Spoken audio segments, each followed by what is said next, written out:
पंजाब के पूर्व CM captain Amarinder Singh ने प्रधानमंत्री नरेंद्र मोदी से मुलाकात के दौरान उन्होंने कई अहम मुद्दों पर पीएम से चर्चा की।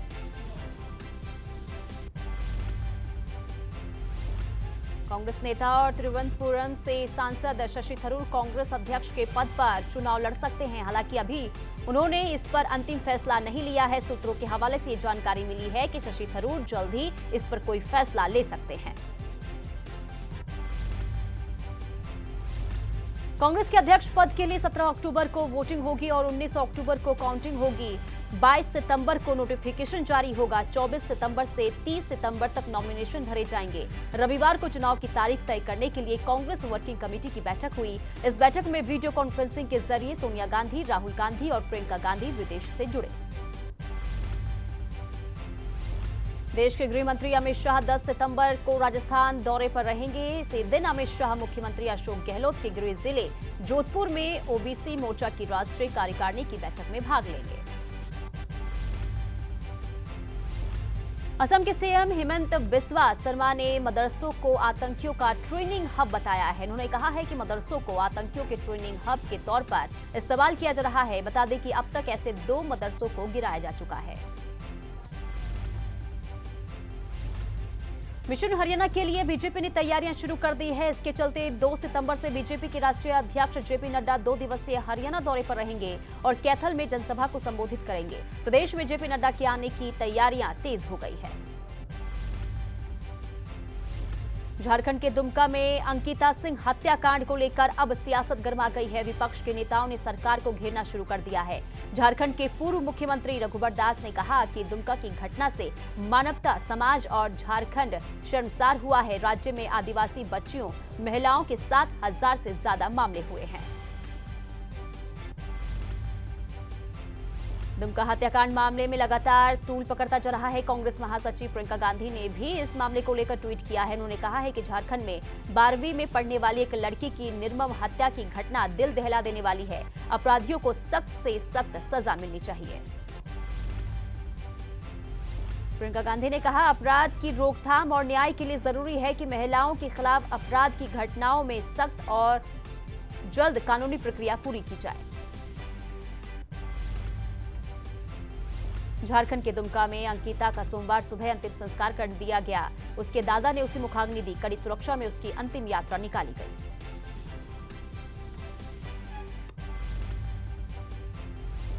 बता दें, अंकिता सिंह को जिंदा जलाकर मार डालने की वारदात रविवार को सामने आई। वारदात को शाहरुख नाम के युवक ने अंजाम दिया। अंकिता पर शाहरुख ने फोन पर बात करने का दबाव बनाया था। अंकिता नहीं मानी तो शाहरुख ने उसके घर में घुसकर पेट्रोल छिड़क कर उसे जिंदा जला दिया। मनीष सिसोदिया के लॉकर की करीब 2 घंटे तक जांच हुई, जिसके बाद सिसोदिया ने बीजेपी पर तंज कसते हुए कहा कि इस बार भी टीम को जांच में कुछ नहीं मिला। इसके साथ ही सिसोदिया ने सीबीआई पर केंद्र का दबाव होने की भी बात कही। सीएम मनोहर लाल को सोनाली केस से जुड़ी रिपोर्ट भेजी गई है। बता दें कि गोवा पुलिस हरियाणा पहुंचकर सोनाली के परिजनों से पूछताछ करेगी। इसके साथ ही पुलिस आरोपी सुधीर और सुखविंदर के घर पूछताछ के लिए भी जाएगी। डिप्टी सीएम दुष्यंत चौटाला ने सिरसा में भगवान परशुराम की मूर्ति का अनावरण किया। इस मौके पर डिप्टी सीएम दुष्यंत चौटाला के साथ सिरसा के ब्राह्मण समाज के काफी सदस्य मौजूद रहे। बता दें कि इस दौरान डिप्टी सीएम दुष्यंत चौटाला ने कांग्रेस पर जमकर निशाना साधा। दुष्यंत चौटाला ने नेता प्रतिपक्ष भूपेंद्र हुड्डा के प्रदेश में बेरोजगारी नंबर 1 वाले बयान पर पलटवार करते हुए कहा कि हरियाणा में 28,000 करोड़ रुपए का निवेश के बाद प्रदेश मील का पत्थर साबित होगा। हरियाणा के नगर निकाय मंत्री कमल गुप्ता ने पीएम मोदी की तारीफ करते हुए कहा कि देश को आजाद हुए 75 साल हो चुके हैं, लेकिन देश को स्वाभिमान प्रधानमंत्री नरेंद्र मोदी ने ही दिलवाया है। बता दें कि कमल गुप्ता भिवानी के बंसीलाल यूनिवर्सिटी में आयोजित विचार गोष्ठी कार्यक्रम में पहुंचे थे। इस कार्यक्रम के दौरान उन्होंने यूनिवर्सिटी के छात्रों से भी बातचीत की। बीजेपी के राष्ट्रीय अध्यक्ष जेपी नड्डा की कैथल में 2 सितंबर को आयोजित होने वाली रैली को लेकर रादौर में कुरुक्षेत्र सांसद नायब सैनी ने कार्यकर्ताओं की बैठक को संबोधित किया। इस दौरान उन्होंने स्थानीय लोगों ने खस्ताहाल एसके मार्ग का मुद्दा उठाया और इस मार्ग को दुरुस्त करने की मांग की। इस पर सांसद ने लोगों को जल्द ही इस मार्ग का कार्य शुरू करने का आश्वासन दिया। पलवल राष्ट्रीय राजमार्ग 19 के पास फ्लाईओवर पर पुलिस पीसीआर की गाड़ी ने दंपति को टक्कर मार दी। इस हादसे में पति की मौके पर मौत हो गई और पत्नी गंभीर रूप से घायल हो गई। वहीं पुलिसकर्मी पर आरोप है कि आरोपी पुलिस घायल अवस्था में पति पत्नी को अस्पताल के गेट पर छोड़कर भाग गए। फिलहाल पुलिस ने घायल पत्नी की शिकायत पर मामला दर्ज कर जांच शुरू कर दी है। फिरोजपुर के गांव हुसैनीवाला में 2 गुटों में जबरदस्त झड़प हो गई। इस दौरान प्रदर्शनकारियों ने एक दूसरे पर जमकर ईंट और पत्थर बरसाए। जानकारी के अनुसार दोनों गुटों ने पुरानी रंजिश के चलते एक दूसरे पर जानलेवा हमला किया, जिसमें कई लोग गंभीर रूप से घायल हो गए। वहीं झड़प का वीडियो सामने आने के बाद पुलिस ने दोनों गुटों के खिलाफ कार्रवाई करते हुए मामला दर्ज कर लिया है।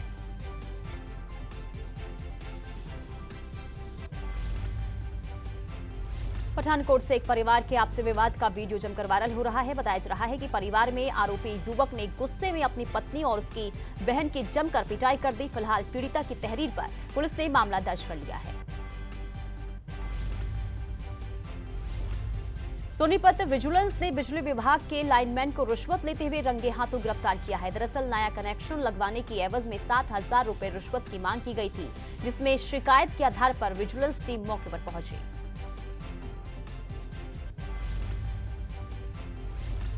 बल्लभगढ़ के मलेरना रोड पर तेज रफ्तार डंपर ने एक व्यक्ति को कुचल दिया। हादसे में व्यक्ति की मौके पर ही मौत हो गई। फिलहाल पुलिस ने शव को कब्जे में लेकर पोस्टमार्टम के लिए भेज दिया है।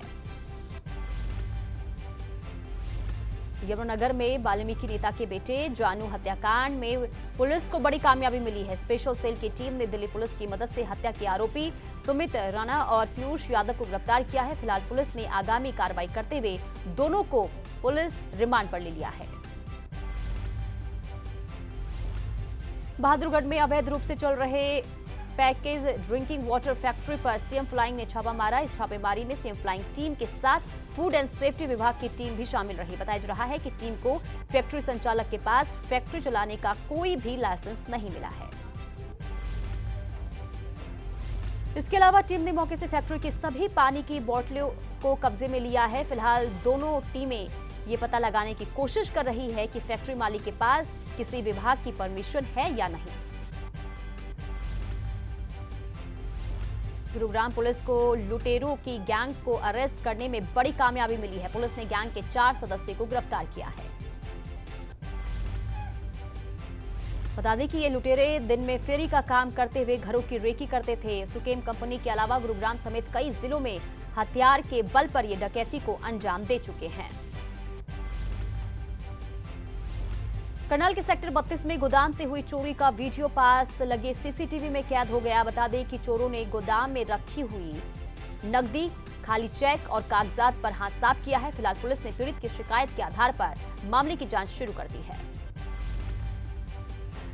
करनाल के दादोपुर गांव में कॉलेज छात्राओं ने कक्षा न शुरू होने को लेकर प्रदर्शन किया। छात्राओं का कहना है कि प्रशासन और सरकार ने कॉलेज में कक्षाएं शुरू होने का दावा किया था, लेकिन अब तक यहां कोई व्यवस्था नहीं हो पाई है। पानीपत के सिविल अस्पताल में चोरों ने आधे घंटे में 2 बाइक पर हाथ साफ कर दिया। बताया जा रहा है कि पीड़ित परिवार बेटी के ऑपरेशन के लिए सस्ते में इलाज करवाने के लिए आए थे। फिलहाल पीड़ित ने सिटी थाना में शिकायत दर्ज करवा दी है।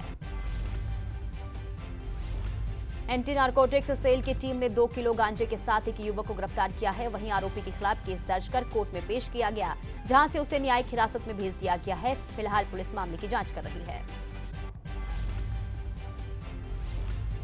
पलवल के खांबी गांव में एक आरोपी पति ने अपनी पत्नी की पीट कर हत्या कर दी। बताया जा रहा है कि आरोपी युवक ने पत्नी को मंदिर में दर्शन कराने के बहाने घर से लेकर गया और फिर खेतों में ले जाकर उसके साथ जमकर मारपीट की, जहां युवती ने दम तोड़ दिया। फिलहाल पुलिस ने मामले में आरोपी पति के खिलाफ हत्या का केस दर्ज कर तलाश शुरू कर दी है।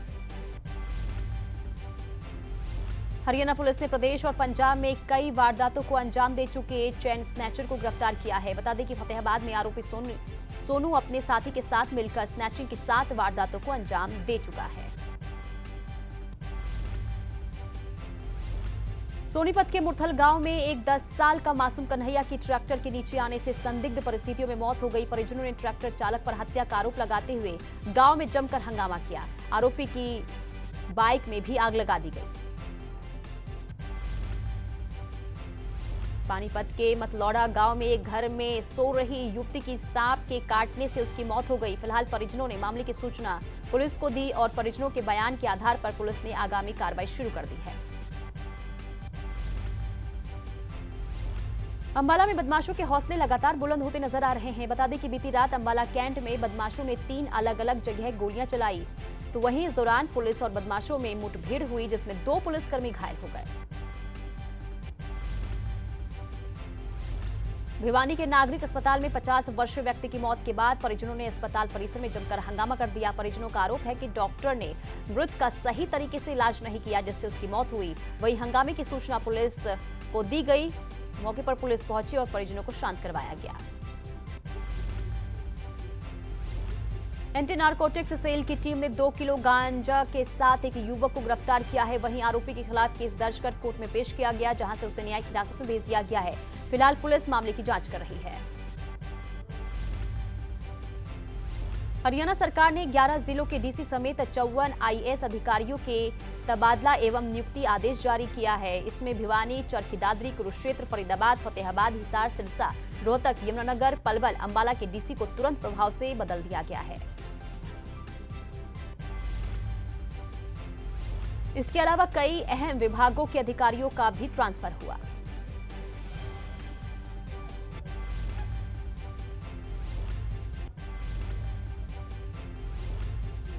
कुरुक्षेत्र के इस्लामाबाद नगर पालिका को भंग करवाने को लेकर ग्रामीणों ने रोष प्रदर्शन किया। शहर में नगर पालिका को समाप्त करवाने को लेकर ग्रामीणों ने गांव एकता संघर्ष समिति के बैनर तले प्रदर्शन कर नारेबाजी की। सिरसा के नागरिक अस्पताल में दोनों बंदियों को पुलिस ने गिरफ्तार कर लिया है। गौरतलब है कि दोनों बंदी 9-10 अगस्त की रात को एक पुलिसकर्मी को घायल कर कमरे के ऊपर बनी खिड़की का शीशा तोड़कर फरार हो गए। भागने वक्त दोनों आरोपी सीसीटीवी में कैद हो गए, जिनको पुलिस ने अब गिरफ्तार कर लिया है। करनाल के अस्पताल में डॉक्टरों की लापरवाही करने का बड़ा मामला सामने आया है। दरअसल करनाल की कल्पना चावला मेडिकल कॉलेज में गर्भवती महिला का मिसकैरेज होने के बाद अस्पताल में इलाज नहीं हो पाया। महिला इलाज के लिए तड़पती रही, लेकिन डॉक्टरों ने इलाज करने की वजह महिला को एक अस्पताल से दूसरे अस्पताल के चक्कर कटवाए। वहीं गर्भवती महिला के परिजनों का आरोप है कि 24 अगस्त की शाम को उनकी बहू कुसुम का मिसकैरेज हो गया था। वो करनाल के सरकारी अस्पताल में अपनी बहू को लेकर पहुंचे, जहां उनकी बहू को Kalpana Chawla medical college refer कर दिया गया, लेकिन वहां पर 3 दिन से वो इलाज के लिए तड़पती रही। ऊना के संतोषगढ़ में टहलीवाल रोड पर एक युवक नदी में छलांग लगाकर खुदकुशी कर ली। बताया जा रहा है कि मृत युवक दिमागी रूप से परेशान चल रहा था। हालांकि कड़ी मशक्कत के बाद स्थानीय लोगों ने युवक के शव को नदी से निकालकर पुलिस के हवाले कर दिया। पुलिस ने मामले की जांच शुरू कर दी है।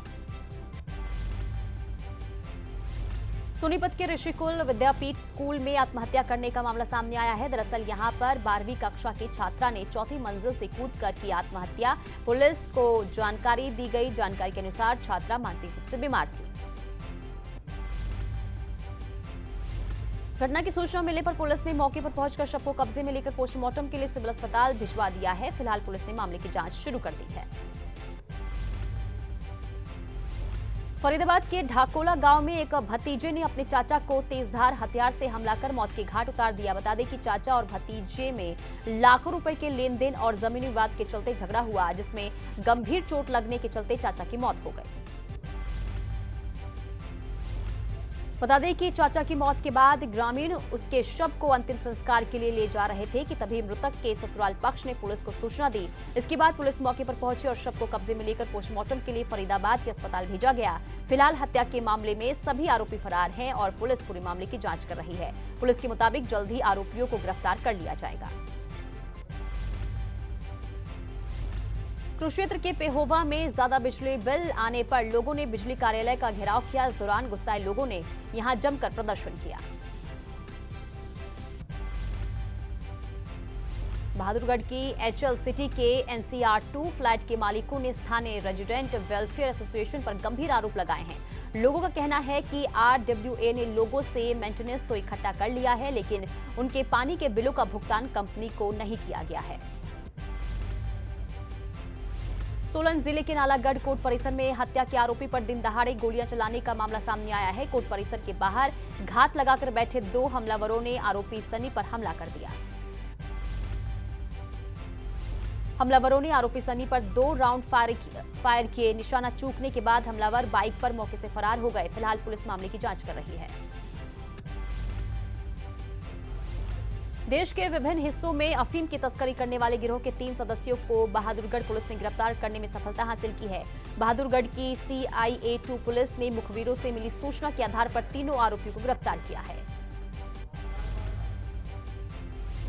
बता दें कि आरोपियों के कब्जे से 1.5 किलो अफीम बरामद की गई है। अंतर्राष्ट्रीय बाजार में इस अफीम की कीमत करीब 2 लाख रुपए आंकी गई है। तीनों आरोपियों को सोमवार को कोर्ट में पेश किया गया है, जहां से उन्हें 5 दिन के पुलिस रिमांड पर भेजा गया है। फरीदाबाद पुलिस में तैनात एक कांस्टेबल ने अपने साथ लिव इन में रह रहे युवती को मौत के घाट उतार दिया और उसके बाद मृतक युवती के शव को एक बक्से में बंद कर आगरा कैनाल में फेंक दिया। बता दें कि कांस्टेबल ने मृतका के परिवार को सूचना दी कि वो उसके साथ झगड़ा करके कहीं चली गई है और उन्हें गुमराह करने के लिए उनके साथ ही उसे खोजने का ड्रामा करता रहा। लेकिन क्राइम ब्रांच की टीम ने जब बारीकी से जांच की तो आरोपी ने अपना गुनाह कबूल लिया। सोनीपत के झज्जर मेरठ हाईवे पर दर्दनाक हादसा पेश आया है। दरअसल यहां पर ईंटों से भरा तेज रफ्तार ट्रक कार पर पलट गया। हादसा सोनीपत के गांव खेवड़ा के पास हुआ है। हादसे में कार चालक की मौत हो गई। ग्रामीणों ने पुलिस की मदद से कड़ी मशक्कत के बाद शव को कार से बाहर निकाला। हादसे की सूचना मिलने के बाद पुलिस ने शव को कब्जे में लेकर पोस्टमार्टम के लिए सिविल अस्पताल में भेज दिया है। फिलहाल पुलिस हादसे की गंभीरता से जांच कर रही है। नोएडा के बाद अब गुरुग्राम में भी थप्पड़ कांड सामने आया है। गुरुग्राम की एक सोसाइटी में एक शख्स पर सिक्योरिटी गार्ड के साथ मारपीट करने का आरोप लगाया है। इस मामले में गार्ड की शिकायत पर पुलिस ने केस दर्ज कर आरोपी को गिरफ्तार किया था। फिलहाल आरोपी को जमानत मिल गई है। मामला गुरुग्राम के सेक्टर 50 में स्थित द क्लाउज नॉर्थ सोसाइटी का है। गार्ड के साथ मारपीट करने का आरोप वरुण नाथ पर लगा है। वरुण नाथ बिजनेसमैन है जो कि द क्लाउज नॉर्थ सोसाइटी में ही रहता है। देश में कोरोना की रफ्तार थोड़ी धीमी होनी शुरू हो चुकी है। बीते 24 घंटे में कोरोना के 7,551 नए मामले सामने आए हैं। वहीं संक्रमितों का आंकड़ा बढ़कर 4,44,15,723 पहुंच गया है, जबकि उपचाराधीन मरीजों की संख्या घटकर 84,931 रह गई है। तमिलनाडु में आयोजित नेशनल किक बॉक्सिंग टूर्नामेंट के फाइनल मुकाबले में हरियाणा की जीवनजोत कौर ने गोल्ड मेडल जीता है, जिसके बाद पूरे फरीदाबाद में खुशी की लहर है। इसके बाद कई सामाजिक संगठनों ने जीवनजोत कौर को सम्मानित किया। करनाल में गणेश चतुर्थी की तैयारियां जोर शोर से चल रही है। इस मौके पर करनाल मूर्तिकार एक से बढ़कर एक मूर्तियां बना रहे हैं। देश भर में गणेश चतुर्थी को लेकर मंदिरों के साथ घरों में पूजा पाठ की तैयारी शुरू हो गई है। इस बार गणेश चतुर्थी 31 अगस्त को है। इस दिन गणपति को विराजमान करने के साथ 10 दिनों के दौरान विधिवत पूजा अर्चना भी की जाएगी। बता दें कि कोरोना महामारी के बाद लोगों को त्योहारों को मनाने का अवसर मिला है, जिसको लेकर लोगों में भारी उत्साह है। वहीं गणेश चतुर्थी को लेकर बाजार सजने लगे हैं। बीते सालों की तरह इस साल भी ये त्योहार धूमधाम से मनाया जाएगा। कर्नाटक में सोमवार को भी भारी बारिश जारी रहने के कारण हाईवे पर पानी भर गया। वहीं स्कूलों और कॉलेजों में छुट्टी घोषित कर दी गई। भारतीय मौसम विभाग ने राज्य में अगले 4 दिनों तक लगातार बारिश की चेतावनी दी है। जम्मू कश्मीर हाईकोर्ट ने पुलवामा के नदीमर्ग में हुए कश्मीरी पंडितों के नरसंहार केस को दोबारा खोलने का आदेश दिया है। नदीमर्ग में 23 मार्च 2003 की रात को सेना की वर्दी पहनकर आए आतंकियों ने 24 कश्मीरी पंडितों को गोली मार दी थी। इनमें 11 महिलाएं और 2 साल का बच्चा भी शामिल था। नासा की सबसे शक्तिशाली रॉकेट की लॉन्चिंग टाल दी गई है। बता दें कि नासा ने अपने आधिकारिक ट्विटर हैंडल से इसकी पुष्टि की है। नासा ने बताया कि रॉकेट के इंजन में खराबी के चलते लॉन्च को टाल दिया गया है। दिवाली तक जियो की 5G सर्विस लॉन्च हो जाएगी। सबसे पहले 4 मेट्रो शहर दिल्ली, मुंबई, कोलकाता और चेन्नई से शुरुआत होगी। इसके बाद 2023 में दिसंबर तक देश भर में 5G सेवा लागू हो जाएगी। रिलायंस इंडस्ट्रीज के चेयरमैन मुकेश अंबानी ने इसको लेकर ऐलान किया है। 29 अगस्त को देश की टॉप कंपनियों में शामिल रिलायंस की 45वीं AGM हुई। रिलायंस के प्रमुख मुकेश अंबानी ने बेटी ईशा को खुदरा कारोबार और छोटे बेटे अनंत को ऊर्जा कारोबार की कमान सौंपने की घोषणा की है। बता दें कि मुकेश अंबानी इससे पहले अपने बेटे आकाश को ग्रुप की दूसरी कंपनी रिलायंस जियो का चेयरमैन नियुक्त कर चुकी है। इराक में पावरफुल शिया मुस्लिम धर्मगुरु मुग्धा अल सदर ने राजनीति छोड़ने का ऐलान किया है, जिसके बाद इराक में स्थिति बिगड़ गई है, जिसको लेकर बगदाद में मौलवी के समर्थकों और ईरान समर्थित लोगों के बीच झड़प हुई। घटना में 8 लोगों की मौत हो चुकी है। इसके बाद देश में अराजकता का माहौल है। वहीं भीड़ ने राष्ट्रपति भवन और सरकारी इमारतों में धावा बोल दिया है, जिसके बाद ग्रीन जोन से अमेरिकी दूतावास के कर्मचारियों को हेलीकॉप्टर से निकाला गया। सुरक्षा बलों ने प्रदर्शनकारियों को रोकने के लिए आंसू गैस के गोले छोड़े। वहीं प्रधानमंत्री नरेंद्र मोदी ने पाकिस्तान में बाढ़ से हुई तबाही को देखकर दुख जताया है। उन्होंने पड़ोसी देश में जल्द से जल्द सामान्य स्थिति बहाल होने की उम्मीद जताई। दरअसल पाकिस्तान में आई विनाशकारी बाढ़ से मरने वालों की संख्या 1000 के पार पहुंच चुकी है। पाकिस्तान के प्रधानमंत्री शहबाज शरीफ के नेतृत्व वाली सरकार ने संकट से निपटने के लिए सहायता की अपील की है। वहीं बाढ़ से देश की लगभग 3 करोड़ 30 लाख आबादी विस्थापित हुई है। शेयर बाजार में सोमवार को पूरे दिन गिरावट के दायरे में कारोबार होता रहा और इसकी क्लोजिंग भी लाल निशान में ही हुई। बता दें कि घरेलू शेयर बाजार सुबह जबरदस्त गिरावट के साथ खुले थे और सेंसेक्स 1466 अंक टूटकर खुला था। हालांकि दिन के कारोबार के समय सेंसेक्स निफ्टी निचले स्तर से मामूली उबरे पर लाल दायरे से बाहर नहीं आ पाया। बॉलीवुड के महानायक अमिताभ बच्चन की तबीयत में पहले के मुकाबले अब सुधार बताया जा रहा है। बता दें कि बिग बी कोविड संक्रमण के बाद खुद को उन्होंने क्वारंटीन कर लिया है। अक्सर अपने ट्वीट और विवादित बयानों की वजह से सुर्खियों में बने रहने वाले बॉलीवुड एक्टर कमाल आर खान एक बार फिर मुसीबत में फंस गए हैं, जिसके चलते उन्हें अब गिरफ्तार किया गया है। दरअसल KRK पर आरोप है कि उन्होंने सोशल मीडिया पर धर्म को लेकर विवादित ट्वीट किया था, जिसको लेकर मुंबई की पुलिस ने उन्हें एयरपोर्ट से गिरफ्तार कर लिया है। बॉलीवुड में फिल्मों के फ्लॉप होने का सिलसिला लगातार जारी है। फिल्म लाल सिंह चड्ढा रक्षाबंधन के बाद अब लाइगर के भी कुछ ऐसे ही हालात लग रहे हैं। बता दें कि फिल्म के पहले वीकेंड की 36 करोड़ की कमाई के बाद अब इसमें ब्रेक लगती नजर आ रही है। न्यूड फोटोशूट मामले में अभिनेता रणवीर सिंह मुंबई के चेंबूर पुलिस स्टेशन पहुंचे। इस दौरान उन्होंने अपना स्टेटमेंट दर्ज कराया। 2.5 घंटे की पूछताछ में पुलिस ने रणवीर से लगभग 10 प्रश्न पूछे, जिसमें वो खुद को निर्दोष बताते हुए नजर आए। इस दौरान रणवीर अपनी लीगल टीम के साथ पुलिस स्टेशन पहुंचे थे। बता दें कि बीते दिनों रणवीर सिंह ने न्यूड फोटोशूट करवाया था, जिसके बाद से सोशल मीडिया पर बवाल होना शुरू हो गया था। दिवंगत अभिनेता इरफान खान के बेटे बाबिल की फिल्म जल्द ही OTT पर आने वाली है। 29 अगस्त को फिल्म का टीजर रिलीज किया गया, जो कि म्यूजिकल बेस्ड है। इस टीजर में एक लड़की गाना गाते हुए नजर आती है। हालांकि इस टीजर में बाबिल की झलक नहीं देखने को मिली है। टीजर को देखकर अंदाजा लगाया जा सकता है कि काला एक डार्क फिल्म होने वाली है।